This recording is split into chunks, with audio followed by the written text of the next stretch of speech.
Auzu billahi minash shaitan rajim. Bismillah ar-Rahman ar-Rahim. Assalamu alaikum wa rahmatullahi wa barakatuh, viewers. Thank you very much for joining me. I'm Nasser Rashid again, inshallah. Thank you very much for watching my videos, inshallah. And there are over now 4,000 and I think 600 views now, inshallah. Thank you so much. And there are about 23 videos now, inshallah. Recently I posted Jinns and Jinn Possessions, Magic and Evil Eye, part 6, inshallah. And today I'll be speaking about Jinns and Jinn Possessions, Magic and Evil Eye, part 7. So, I'll just go straight onto the topic because these are complicated topics and take time. So, inshallah, as soon as I finish, I'll speak to you in the end, alhamdulillah, if I have time. So, today is part 7. In the part 6, as I was talking to you, and then in the last part, I was telling you that during the time of the Prophet ﷺ, the Prophet ﷺ expelled the jinns and the demons from children. This is what I learned in Hadith. But you must also remember there are many Hadith books. Inshallah, I've done a lot of research. However, what I found was that mainly the Prophet Muhammad ﷺ expelled the jinns from children. There is no evidence for any woman or a young girl going to the Prophet ﷺ like you have now in Pakistan, Maulvis and Peers and others, the women go and lists of long queues and long waiting lists for these people. There was no such thing at that time. I told you the biggest weapon against the Shaitaan is the Quran, and the recitation of the Quran is the Namaz, and the Namaz you need to read it regularly, and then you have no such thing. And also the Shaitaan flees. He's scared of the Azaan, as the Prophet ﷺ has said in authentic hadith. When the Azaan is given, the Shaitan flees, runs away, miles away. It's so scared that he passes the wind. You see, so this is nothing in the eyes of a believer. If he's a true believer, it is also authentic hadith in Sahih Bukhari, Sahih Muslim, where the Prophet ﷺ said that Shaitan is fearful of Umar. If Umar goes one alleyway, and the Shaitan runs the other way. Subhanallah, Umar, the great Umar, I told you all the time. So this is how the Shaitan is scared of the believers, the true believers, not these common Muslims and Peers and Maulvis. He actually resides with them, just like the Pakistani police you have, and you give them the bribery and the money, and they look for these criminals and other robbers or other criminals, and if they see them, the criminal will know and give them money and say, "Saab koi nahi hai, idhar koi nahi hai, no, humne sab talashi kar liya." So the Shaitan resides when they're like that, because he knows that they're not true Muslims. And this is the problem in Pakistani communities, in Bangladeshi communities, and Indian Muslims. And they go with these loads of peers and rakis, and they just grab them and take the money because they have jinns with them. And these are the ones that are dangerous. I told you in many my speeches that keep away from them. These are the ones who are, don't know. For example, you have quacks, doctors, and other medicine men in Pakistan. There's no law, and anybody can open anything and can do anything. For example, here in England, if they're quacks and there are no strict rules and regulations, anybody can come in from Africa or anyone, open the medicine. If they have no knowledge, start making the money. And sometimes they don't know and they give their own medicine. And a person can hurt. Here it happens with qualified people. You must understand that those who have knowledge, the doctors or the medicine men, they make mistakes. So how is the unseen? You see, this is how you must understand as I speak about the jinns. So during the time of Prophet ﷺ, and there was no, so much, because everybody read Namaz, and Namaz is a weapon against the Shaitan and the jinns, evil jinns, and this is how when the Maghrib Azaan, I always take it as one of my, best times to give the Azaan, is because at that time is the Maghrib time, and Allah's Messenger Muhammad ﷺ has said, I told you in the previous parts, and that when Maghrib, bring your children inside because the shayateens and devils come out. But when the Azaan is given in Muslim land, they run away. That's why you need to close the door, so that they don't come into your house when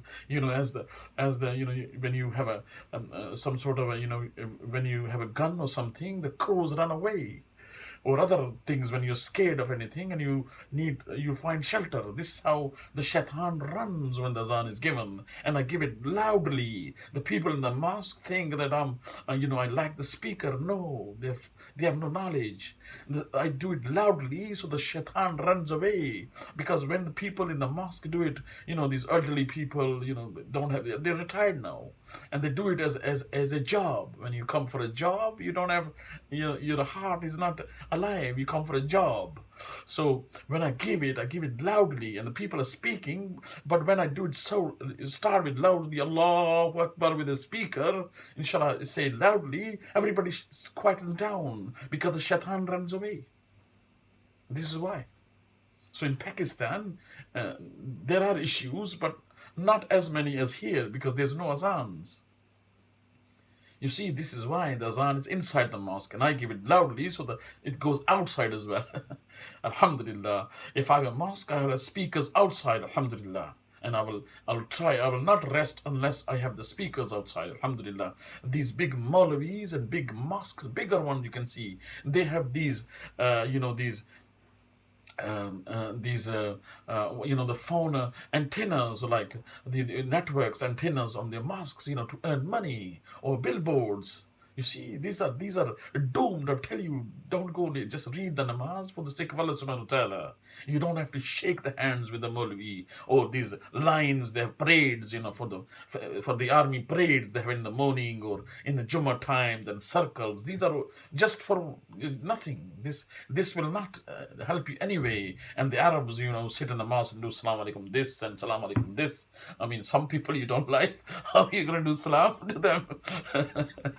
So these people have invented. This is not the sunnah of the Prophet ﷺ. You must remember this shaking hands and all that. No, this is a bid'ah innovation. The Maulvis and the Peas invented it so that the people say that you are holy like the Jews. You will take us to Allah. This is how it is, that that He's holy. You should respect Him. Otherwise, Allah subhanahu wa ta'ala will be upset with you. No, Shaitan will be upset if you don't shake hands with him. You see, that is why you must you understand that, and your namaz is for the sake of Allah subhanahu wa ta'ala. And that's it. Any imam tyrants can be imams. During the time of Hazrat Usman Ghani, I always give you evidence. During the time of Usman Ghani's, when these mobs surrounded his house, and the people said, to Usman, that these people have taken over the Nabi's Masjid al-Nabi as well. What about the prayers? And look at the Khalifa, the rightly guided Caliph. He could call his armies and his soldiers and kill them all, but he was a rightly guided Caliph. Subhanallah. This is why I told you these Khalifas are one of the best people Allah subhanahu wa ta'ala's messenger had. And these are the trained by Muhammad Mustafa sallallahu alaihi wasallam and guidance of the Quran. He said, no, you read behind them, subhanallah, those who encircled Usman Ghani and later killed him as well.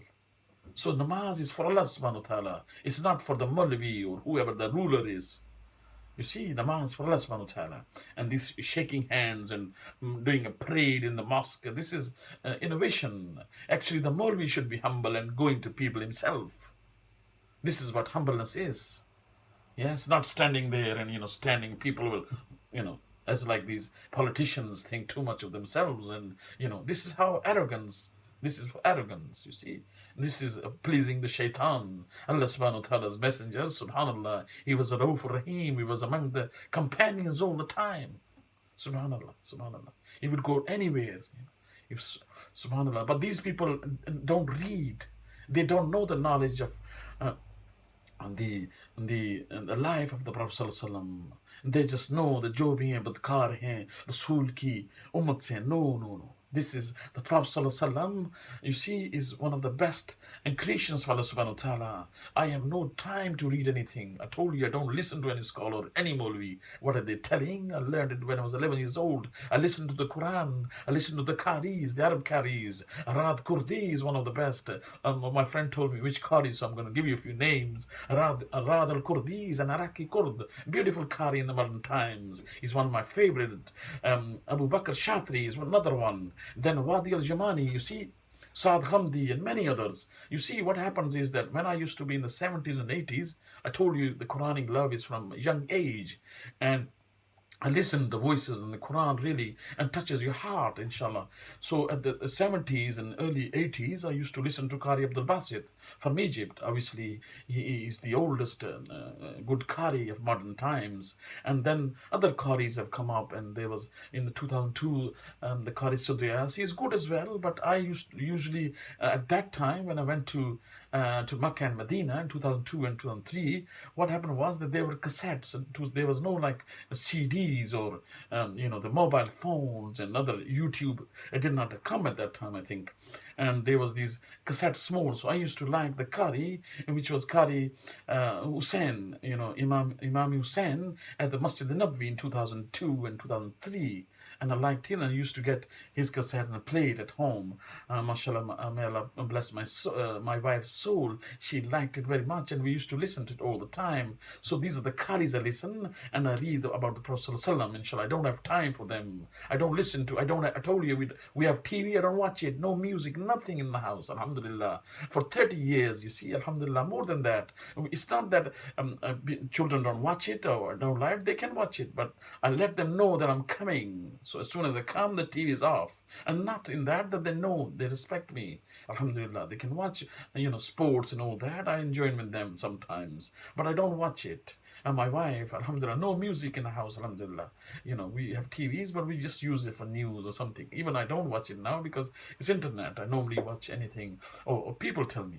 I normally ask people any news, and they watch it and tell me, alhamdulillah, whatever the situation is in the world. Recently, some drone attacks on the oil refineries of Saudi Arabia, and this is another issue, political issue, inshallah. I'll come to it, to the battle, the battle between Imam Mahdi al-Islam and the rest of the world, and the descent of Jesus, and the descent of Antichrist, the Dajjal. These are three topics which are interconnected, inshallah. This is going to the same ways. I remember in the 90s, in 91, when Saddam Hussein invaded Iraq, a lot of people wrote books that this is the burning of the wells, and this is the sign of Qiyamah. Then people jump the gun because they need to cash in. As in, people cash in, the politicians and opportunists, they cash in on the matters that they like, and they make money. And this is what happens. And people jump the gun. There are many cases, inshallah, I'll tell you about the real story. And this is very important for you to understand, alhamdulillah. So this topic is number 7, about the jinn possessions and magic and evil eye, alhamdulillah. And this is very important.